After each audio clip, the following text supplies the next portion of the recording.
ಬಣ್ಣದ ಬುಗುರಿ ಆ ಶಿವನೇ ಚಾಟಿಕಳು. ನಮಸ್ಕಾರ ಆತ್ಮೀಯರೇ, ಚಿನ್ಮಯ ಶಕ್ತಿ ಚಾನಲನ್ನು ಸಬ್ಸ್ಕ್ರೈಬ್ ಮಾಡಿಕೊಳ್ಳಿ, ಹಾಗೆ ಪಕ್ಕದಲ್ಲೇ ಇರುವ ಬೆಲ್ ಬಟನ್ ಅನ್ನು ಸಹ ಒತ್ತಿ.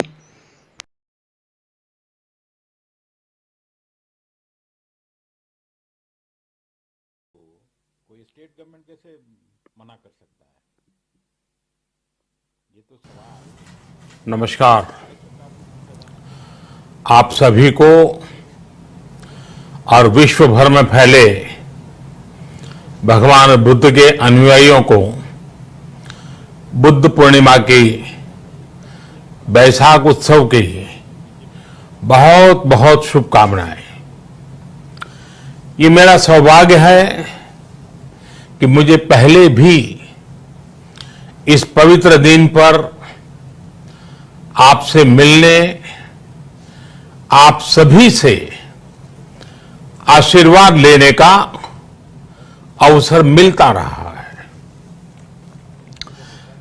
2015 और 2018 में दिल्ली में और साल 2017 में कोलंबो में मुझे इस कार्यक्रम से जुड़ने का, आपके बीच आने का मौका मिला था। हां, इस बार परिस्थितियां ही कुछ और हैं, इसलिए आमने सामने आकर के आपसे मुलाकात नहीं हो पा रही। साथियों, भगवान बुद्ध का वचन है, मनो पुब्बम गमा धम्मा, मनोसेट्टा मनोमया, यानी धम्म मन से ही होता है, मन ही प्रधान है, सारी प्रवृत्तियों का अगुवा है। इसलिए आपका और मेरा मन का जो जुड़ाव है, उसके कारण सशरीर उपस्थिति की कभी उतनी महसूस नहीं होती। आपके बीच आना बहुत खुशी की बात होती, लेकिन अभी हालात हमें वो परमिट नहीं करते हैं, और इसलिए दूर से ही टेक्नोलॉजी के माध्यम से आपने मुझे अपनी बात रखने का अवसर दिया। इससे बढ़कर के संतोष और क्या हो सकता है। साथियों, लॉकडाउन की इस विकट परिस्थितियों में भी वर्चुअल बैसाख बुद्ध पूर्णिमा दिवस समारोह, इसके इस आयोजन के लिए अंतर्राष्ट्रीय बौद्ध संघ प्रशंसा के पात्र है। आपके इस अभिनव प्रयास के कारण ही इस आयोजन में विश्व भर के लाखों अनुयायी एक दूसरे के साथ जुड़ रहे हैं। लुम्बिनी, बोधगया, सारनाथ और कुशीनगर के अलावा श्रीलंका के श्री अनुराधापुर स्तूप और वासुदेवा मंदिर में हो रहे समारोहों का इस तरह एकीकरण कितनी अद्भुत कल्पना है, कितना सुंदर दृश्य है। हर जगह हो रहे पूजा कार्यक्रमों का ऑनलाइन प्रसारण होना अपने आप में अद्भुत अनुभव है। आपने इस समारोह को कोरोना वैश्विक महामारी से मुकाबला कर रहे पूरी दुनिया के हेल्थ वर्कर्स और दूसरे सेवा कर्मियों के लिए प्रार्थना सप्ताह के रूप में मनाने का संकल्प लिया है। करुणा से भरी आपकी इस पहल के लिए मैं आपकी सराहना करता हूं। मुझे पूरा विश्वास है कि ऐसे ही संगठित प्रयासों से हम मानवता को इस मुश्किल चुनौती से बाहर निकाल पाएंगे, लोगों की परेशानियों को कम कर पाएंगे। साथियों, प्रत्येक जीवन की मुश्किल को दूर करने के संदेश और संकल्प ने भारत की सभ्यता को, संस्कृति को हमेशा दिशा दिखाई है। भगवान बुद्ध ने भारत की संस्कृति और इस महान परंपरा को बहुत समृद्ध किया है। वो अपना दीपक स्वयं बने और अपनी जीवन यात्रा में दूसरों के जीवन को भी प्रकाशित करते रहे। और इसलिए बुद्ध किसी एक परिस्थिति तक सीमित नहीं है, किसी एक प्रसंग तक सीमित नहीं है। सिद्धार्थ के जन्म, सिद्धार्थ के गौतम होने से पहले और उसके बाद इतनी शताब्दियों में समय का चक्र अनेक स्थितियों, परिस्थितियों को समेटते हुए निरंतर चल रहा है। समय बदला, स्थिति बदली, समाज की व्यवस्थाएं बदली, लेकिन भगवान बुद्ध का संदेश हमारे जीवन में निरंतर प्रवाहमान रहा है। ये सिर्फ इसलिए संभव हो पाया है क्योंकि बुद्ध सिर्फ एक नाम नहीं है, बल्कि एक पवित्र विचार भी है। एक ऐसा विचार जो प्रत्येक मानव के हृदय में धड़कता है, मानवता का मार्गदर्शन करता है।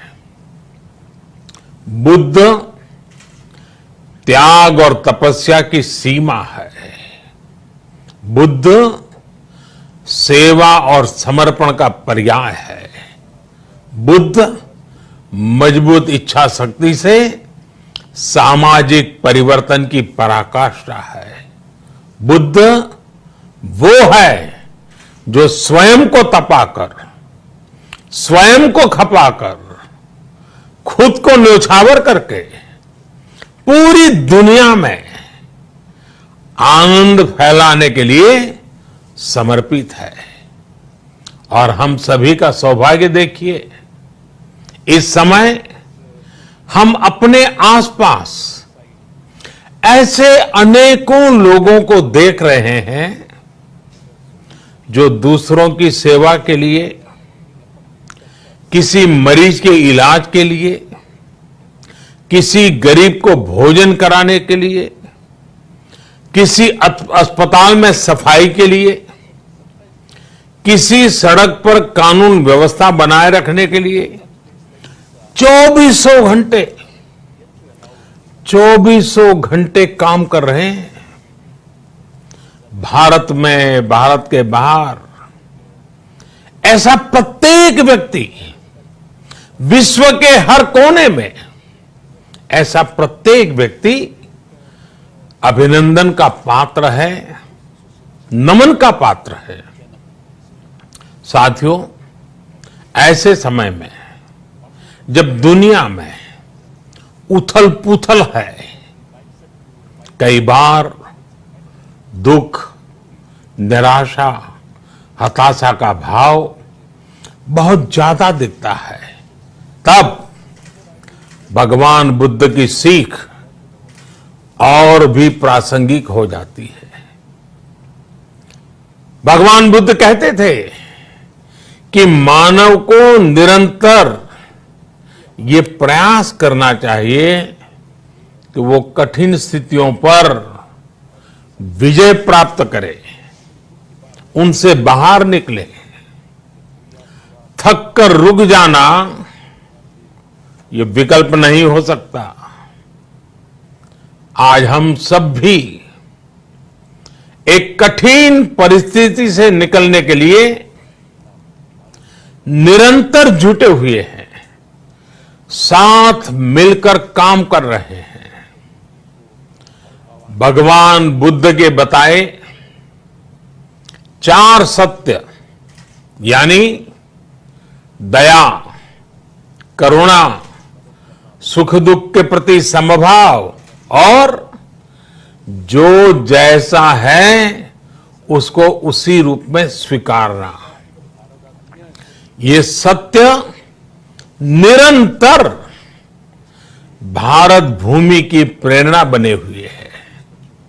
आज आप भी देख रहे हैं कि भारत निस्वार्थ भाव से बिना किसी भेद के अपने यहां भी और पूरे विश्व में कहीं भी संकट में घिरे व्यक्ति के साथ पूरी मजबूती से खड़ा है।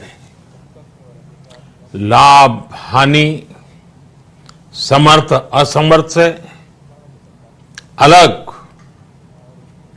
हमारे लिए संकट की ये घड़ी सहायता करने की है। जितना संभव हो मदद का हाथ आगे बढ़ाने की है।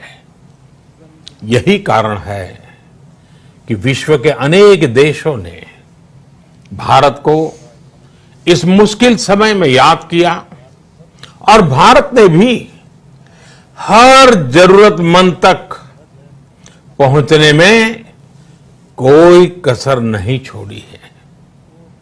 भारत आज प्रत्येक भारतवासी का जीवन बचाने के लिए हर संभव प्रयास तो कर ही रहा है, अपने वैश्विक दायित्वों का भी उतनी ही गंभीरता से पालन कर रहा है। साथियों, भगवान बुद्ध का एक एक वचन, एक एक उपदेश मानवता की सेवा में भारत की प्रतिबद्धता को मजबूत करता है। बुद्ध भारत के बोध और भारत के आत्मबोध दोनों का प्रतीक है।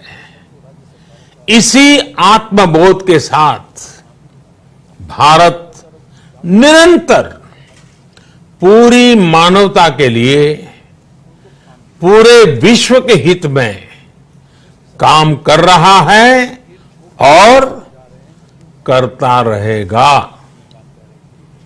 भारत की प्रगति हमेशा विश्व की प्रगति में सहायक होगी। साथियों, हमारी सफलता के पैमाने और लक्ष्य दोनों समय के साथ बदलते रहते हैं, लेकिन जो बात हमें हमेशा ध्यान रखनी है वो ये कि हमारा काम निरंतर सेवा भाव से ही होना चाहिए। जब दूसरे के लिए करुणा हो, संवेदना हो और सेवा का भाव हो, तो ये भावनाएं हमें इतना मजबूत कर देती हैं कि बड़ी से बड़ी चुनौती से आप पार पा सकते हैं। सुप्पबुद्धम पबुज्जन्ति सदा गौतम सावका, यानी जो दिन रात हर समय मानवता की सेवा में जुटे रहते हैं वही बुद्ध के सच्चे अनुयायी हैं। यही भाव हमारे जीवन को प्रकाशमान करता रहे, गतिमान करता रहे। इसी कामना के साथ आप सभी का बहुत बहुत आभार। इस मुश्किल परिस्थिति में आप अपना, अपने परिवार का, जिस भी देश में आप हैं वहां का ध्यान रखें, अपनी रक्षा करें और यथासंभव दूसरों की भी मदद करें। सबका स्वास्थ्य उत्तम रहे, इसी मंगल कामना के साथ मैं मेरी वाणी को विराम देता हूं। धन्यवाद। सर्वमंगलम।